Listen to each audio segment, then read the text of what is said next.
اے اکڑ کے چلنے والے، اے ناشکر انسان، اے دولت کے پجاری، وہ وقت یاد کر جب تو قبر سے اٹھایا جائے گا۔ اس وقت کفن بھی چھین لیا جائے گا۔ اب سب کو چھین لیا گیا، دولت، بینک بیلنس، تیری جائیدادیں، پلازے، گاڑیاں، گھر، کوٹھیاں، بنگلے، سب کو یہیں رہ گیا، صرف ایک چادر کفن کے لے کے جا رہا ہے۔ لیکن جب قبر سے اٹھایا جائے گا یہ کفن کی چادر بھی رہ جائے گی، برہنہ اٹھایا جائے گا۔ اللہ اکبر! نہ پاؤں میں جوتے، نہ سر پہ پگڑی، نہ بدن پہ کپڑا، برہنہ اٹھایا جائے گا۔ سیدہ عائشہ رضی اللہ تعالیٰ عنہ نے سنا تو کانپنے لگی، عرض کی حضور قبر سے برہنہ اٹھائے جائیں گے تو ایک دوسرے سے حیا نہیں آئے گی؟ فرمایا عائشہ معاملہ اس سے بھی آگے ہے، کسی کو ہوش ہوگی تو حیا آئے گی، ہوش اڑے ہوئے ہوں گے، خوف قیامت طاری ہوگا، قبروں سے یوں لوگ اٹھائے جائیں گے۔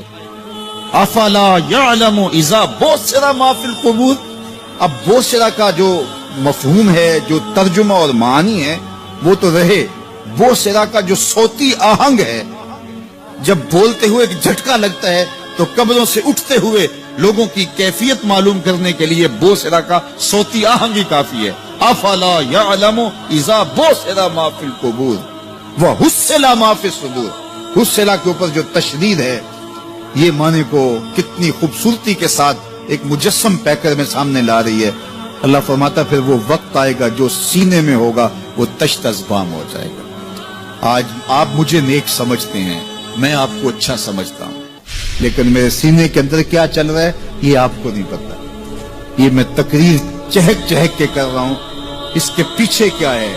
میں آپ کے دل اپنی جانب موڑنا چاہتا ہوں، آپ کی جیبیں خالی کرنا چاہتا ہوں، یا میں آپ کے سامنے پاک اور ستھرا اور بڑا جو ہے وہ نیکوکار بننا چاہتا ہوں، یا میرا مقصد رضائے الہی ہے؟ یہ مجھے پتہ ہے، آپ کو نہیں پتہ۔ آپ کہاں ہیں، کہاں کھڑے ہیں، میں آپ کو اچھا سمجھتا ہوں، لیکن آپ کو پتہ ہے کہ ہم کہاں کھڑے ہیں۔ لیکن قیامت کے دن یہ ساری چیزیں سامنے آ جائیں گی۔ وَحُصِّلَ مَا فِي الصُّدُورِ، اور سورہ الطارق میں فرمایا یوم تبلی السرائر فما لہ من قوت ولا ناصر، اس دن سارے راز کھول دیے جائیں گے اور کوئی طاقت نہیں ہوگی جو ان رازوں کو کھلنے سے روک سکے۔ آج طاقتور کی بات نہیں کھلتی اور کمزور کی بات اچھال دی جاتی ہے، لیکن وہ وقت آنے والا ہے یوم تبلی السرائر فما لہ من قوت ولا ناصر، نہ زور کے بل پہ، نہ زر کے بل پہ، نہ کسی اور بل پہ کسی کام کو روکا جا سکے گا، ہر شے تشت ازبام ہو جائے گی۔ وہ کتنا سخت دن ہوگا۔ اے داور حشر میرا نامہ اعمال نہ پوچھ، اس میں کئی پردہ نشینوں کے بھی نام آتے ہیں، تو وہ کتنا سخت دن ہوگا۔ وَحُصِّلَ مَا فِي الصُّدُورِ إِنَّ رَبَّهُمْ بِهِمْ يَوْمَئِذٍ لَخَبِيرٌ، بے شک ان کا رب اس دن ان سے خوب باخبر ہوگا۔ وہ آج بھی باخبر ہے، لیکن آج کئیوں کو یقین نہیں کہ وہ باخبر ہے، لیکن اس دن سب کو یقین ہو جائے گا کہ میرا رب اس سے باخبر ہے۔ جب پرانی تصویریں چلنا شروع ہو جائیں گی، جب ساری ویڈیو سامنے آ جائے گی، زندگی میں جو جو کیا، تنہائی میں، اعلانیہ، خفیہ، جہاں جہاں جو کیا، داد عیش دی، سب کچھ تشت ازبام ہوگا، سب کچھ جو ہے وہ سکرین پہ چل رہا ہوگا، کوئی چیز بھی تشت ازبام ہونے سے نہیں رہ جائے گی۔ تو پھر بندہ کہے گا اوہو یہ تو سب میرے مالک کو پتا تھا، لوگوں کی نظروں سے چھپ سکا، رب کی نگاہوں سے تو نہیں چھپ سکا، اس کی نگاہوں سے کون چھپ سکتا ہے؟ یہ یقین آج اپنی روحوں میں اتار لو، اچھی طرح سے جذب کر لو۔ گناہوں سے بچنے کا اکثیر نسخہ ہے یہ یقین کہ میرا رب مجھے دیکھا۔ یہ یقین جب روح میں جم جائے، خیالوں میں اتر جائے، اعتقاد کا پختہ حصہ بن جائے، پھر بند کوٹڑی میں بھی جرم نہیں ہو سکتا کہ میرا مالک تو مجھے دیکھ رہا ہے۔ آپ دیکھتے نہیں کہ جب ساتوں دروازے بند کر کے بت کے اوپر موٹا کپڑا ڈال کے زلیخا بولی ہے تلک یوسف اب تو آ جاؤ نا، اب تو کوئی نہیں دیکھ رہا، قال معاذ اللہ، تو جناب یوسف نے کہا میں اللہ کی پناہ میں آتا ہوں۔ اللہ اکبر، تو دروازے بند کر کے لوگوں کی نظروں سے چھپ گئی ہے، اور بے نور آنکھیں رکھنے والے اس پتھر کے بت سے بھی حیا کرتی ہے اور اس پہ بھی پردہ ڈال لیا ہے۔ جب تو اس جھوٹے خدا سے حیا کرتی ہے، میں سچے خدا سے حیا کیوں نہ کروں جو ساتویں کوٹھڑی میں بھی دیکھتا ہے۔ اتنی روشنیاں برسی کہ گناہ کا تصور بھی محال ہوگا۔ تو تو یہ یقین کہ میرا اللہ مجھے دیکھ رہا ہے، یہ انسان کی زندگی میں نظم پیدا کرتا ہے۔ جب لوگ پلٹ کے آ جاتے ہیں تو دو فرشتے آتے ہیں، منکر نکیر ان کے نام ہیں، اور وہ اس کو بٹھا دیتے ہیں اور بٹھا کر کے اس سے 3 سوال پوچھتے ہیں۔ پہلا سوال یہ ہوتا ہے من ربک، تیرا رب کون ہے؟ اب کوئی مانے یا نہ مانے، رب تو سب کا اللہ ہی ہے، یہ تو حقیقت ہے، یہ تو طے شدہ ہے، لیکن جو عقیدہ دنیا پہ رہا ہوگا وہی عقیدہ اس کے لہجے میں آئے گا۔ تو اگر ہم اپنے رویے سے، اپنے عمل سے، اپنے عقیدے سے واقعی اللہ کو رب مانتے ہیں تو پھر قبر میں جب سوال ہوگا من ربک، تیرا رب کون ہے، تو پھر کبھی بھی جواب دیتے جھجک محسوس نہیں ہوگی۔ بندہ عرض کرے گا رب اللہ، میرا رب اللہ ہے۔ دوسرا سوال قبر میں یہ ہوگا کہ ما دینوں کا، تیرا دین کون سا ہے؟ مختلف ادیان دنیا کے اوپر موجود ہیں، لیکن اسلام کے بعد اب کسی اور دین کو قبول نہیں کیا جائے گا۔ ارشاد فرمایا کہ اللہ تعالیٰ اسلام کے علاوہ کسی اور دین کو قبول نہیں کرے گا۔ اب اس نے اگر اپنا طرز زندگی، اپنا انداز معاشرت اسلام کی مطابقت میں رکھا ہوگا اور دین کو اس نے دین سمجھا ہوگا، اسلام کو ہی اپنا دین، عملاً رویتاً ہر خوشی غمی کے موقع پہ اس نے اسلام کو ہی ترجیح دی ہوگی، تو پھر اس کو کوئی جھجک نہیں ہوگی جواب دیتے ہوئے کہ میرا دین اسلام ہے۔ میرے شب و روز، میری زندگی کے نشیب و فراز، میری زندگی کی کا ہر گوشہ جو ہے وہ اسلام کی مطابقت میں گزرتا تھا، تو پھر وہ سیدھا سیدھا جواب دے گا دینی الاسلام۔ اس لیے ہمیں اس سوال کی تیاری بھی کرنی چاہیے۔ ہم صرف مسلح کے مسلمان نہ بنیں کہ 5 نمازیں پڑھ لی، روزے رکھ لیے، تراویح پڑھ لی اور حج کر لیا، تو اس سے ہم مطمئن ہو گئے کہ ہم مسلمان ہیں۔ اسلام ایک مکمل اور اکمل اور کامل ضابطہ حیات ہے، اپنے ماننے والوں کو زندگی گزارنے کا پورا اسلوب اور مکمل کامل رہنمائی دیتا ہے۔ ہم نے ہمسایوں کے ساتھ سلوک کیسے کرنا ہے یہ ہمیں اسلام بتاتا ہے، ہم نے بیوی کے ساتھ سلوک کیا کرنا ہے یہ ہمیں اسلام بتاتا ہے، اولاد کی تربیت کیسے کرنی ہے اسلام کی واضح تعلیمات ہیں۔ ہم نے سفر کرنا ہے تو انداز سفر کیا ہونا چاہیے اسلام نے ہمیں بتایا۔ کاروبار کرنا ہے تو ہمیں اللہ اس کے رسول نے واضح 2 ٹوک اور سیدھے سیدھے احکام دیے ہیں کہ تم جب کاروبار کرو تو تم اس انداز کے ساتھ کاروبار کرو، کم نہیں تولنا، کم نہیں ناپنا، جھوٹی قسم نہیں کھانی، سود نہیں لینا، ملاوٹ نہیں کرنا، ایک ایک چیز وہ اسلام نے ہمیں فراہم کی ہوئی ہے۔ تو پورا دین جو ہے جب ہم اختیار کریں گے، ہمارے رویے، ہمارا طرز زندگی، ہمارا انداز معاشرت جب دین اسلام کے مطابق ہوگا تو قبر میں اس سوال کا جواب دینا ہمارے لیے کوئی مشکل نہیں ہوگا۔ اور اگر ہمارا طرز زندگی کچھ اور طرح کا ہوگا تو کیا صرف یہ کہہ دے کہ ہم مسلمان ہیں؟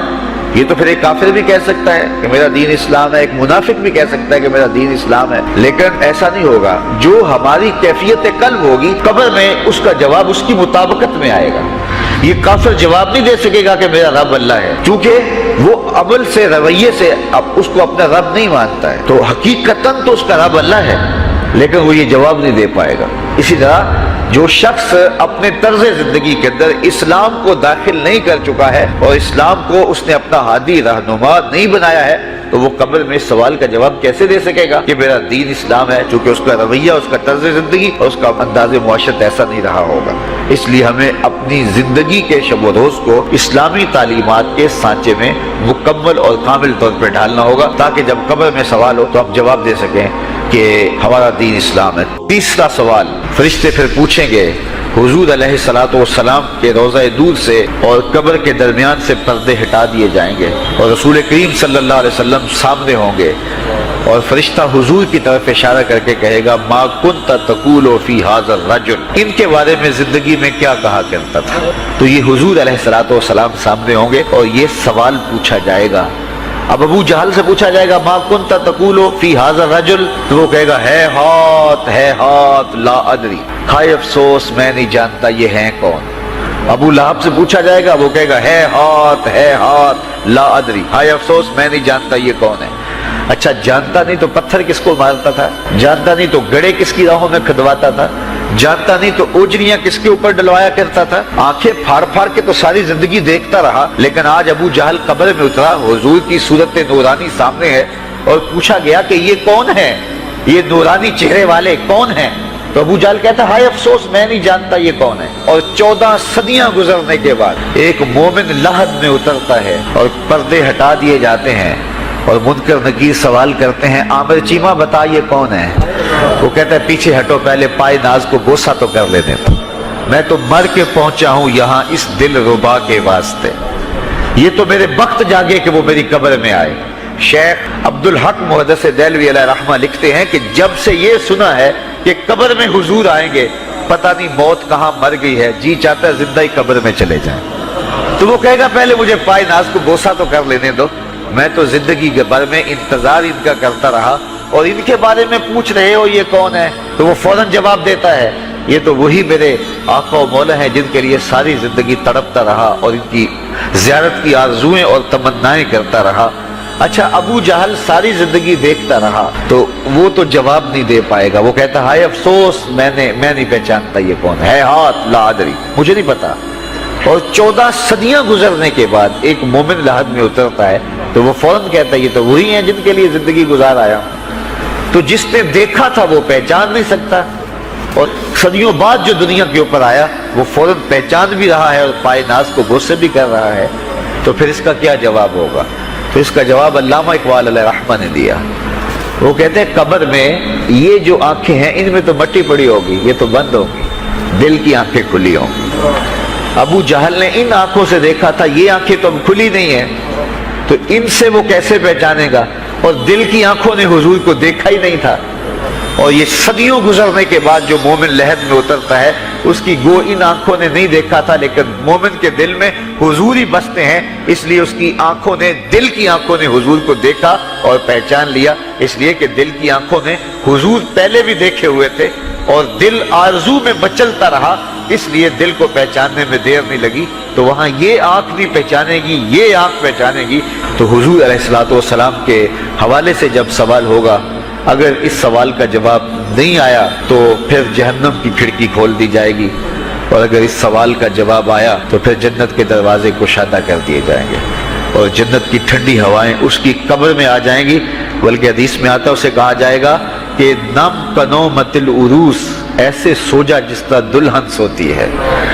اور وہاں سے لے کر کے حشر تک کا سفر جو ہے اس کے لیے بہت لمبا سفر نہیں ہوگا، وہ ایسے ہوگا کہ جو ہے وہ ایک خوبرو کے گلے سے ہار گرے گا اور وہ موتی ٹوٹ کے گر جائیں گے اور وہ اس کو چننے میں مصروف ہو جائے گا، اب یہ سارے موتی چن نہیں پائے گا کہ قیامت آ جائے گی۔ یہ مومن کے لیے اللہ نے آسانی رکھی، 50,000 سال کا دن ہوگا یوم محشر، لیکن جو مومن ہوگا اس کے لیے حشر کا اتنا بڑا دن ایسے ہوگا جتنا عصر کا وقت ہوتا ہے۔ تو اتنے فتح مکہ کا دن ہے۔ آپ جانتے ہیں کہ حضور کے پیچھے ایک بچہ بیٹھا تھا، حضور کا ردیف، جو خوشی سے اچھلتا تھا، بڑی خوشی کا دن تھا، لیکن میرے حضور کا سر عجز سے جھکا ہوا تھا، حتیٰ کہ امامے کا کور اونٹنی کی کوہان کے ساتھ لگتا تھا، لیکن وہ بچہ تھا، نو عمر تھا، وہ اچھلتا تھا خوشی سے، تو حضور سے روکتے تھے، پھر وہ اچھلتا تھا، پھر روکتے تھے۔ وہ بچہ کون تھا؟ تاریخ میں ڈھونڈے، نواسا نہیں ہے، کسی انصاری سردار کا بیٹا نہیں ہے، کسی قریشی سردار کا بیٹا نہیں ہے، حضور کے خاندان کا کوئی فرد نہیں ہے۔ ہم نے تاریخ ڈھونڈی تو وہ حضور کے آزاد کردہ غلام اور منہ بولے بیٹے زید بن حارثہ کا بیٹا اسامہ بن زید ہے۔ فتح مکہ کے دن اپنے ساتھ جس کو بٹھایا وہ غلام زادہ تھا، دنیا کو بتایا محمد عربی غلاموں کو عزت دینے آیا ہے۔ ایک غلام کو یہاں اپنے ساتھ سواری پہ بٹھایا، دوسرے کو کعبے کی چھت پہ چڑھا دیا، بلال حبشی کو کہا یہاں کھڑے ہو کے اذان پڑھو۔ اللہ اکبر! کہاں بلال مکے کی گلیوں میں ظلم اور جبر، جور اور زیادتی کا شکار ہوتے تھے، چکی پسوائی جاتی تھی اور جسم میں میخیں ٹھونکی جاتی تھیں، اور ذلت اور رسوائی کے گڑھے میں ان کو دھکیل دیا تھا کفار نے۔ آج وہی غلام، وہی بلال کعبے کی چھت پہ کھڑا ہو کے اذان دے رہا ہے۔ اللہ اکبر! میں یہاں کھڑے ہو کے اذان دوں تو رخ کروں گا قبلے کی جانب، اور جب کعبے کی چھت پہ کھڑا ہوں تو پھر جدھر رخ کروں ادھر ہی تو قبلہ ہوگا۔ اب بلال اذان دے رہے ہیں، رخ کدھر کیا؟ حضور طواف کر رہے تھے، بلال اذان دے رہے تھے، جدھر جدھر حضور پھرتے وہ بھی رخ پھیرتے چلے جاتے۔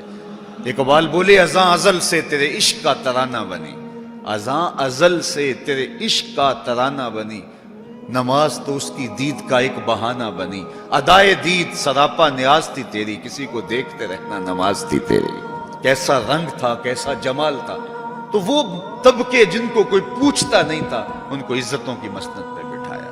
غلاموں کو تو بیڑیوں میں جکڑ کے لایا جاتا تھا، انسان کے اوپر حاکم بنا ہوا تھا اور انسان کی تذلیل ہوتی تھی، اور میرے حضور کعبے سے مخاطب ہو کے کہتے ہیں کہ تیری بڑی عزت ہے، لیکن فرمایا کہ مسلمان کی عزت، آبرو اور اس کا خون تیرے سے زیادہ قیمتی ہے۔ یہ سبق دیا، یہ درس دیا تو بھٹکی ہوئی انسانیت کو سراغ زندگی میرے حضور نے عطا کیا۔ تو اس لیے آج میں اور آپ اس کا شکرانہ ادا کرتے ہیں اور اللہ کے حضور لاکھ لاکھ شکر ادا کرتے ہیں کہ ہمیں اس نبی کا غلام ہونے کا شرف اور اعزاز نصیب ہوا۔ تو پھر ان کی تذکروں اور ان کی محبتوں کی خوشبو بکھیریں گے، ان کے ذکر کی مہک سے مشام ہستی کو کیوں معطر نہیں کریں گے، ان کا تذکرہ نور بھی کریں گے اور ان کے بتائے ہوئے طریقہ کو اختیار کر کے اپنی زندگی کو بھی نور نور کریں گے۔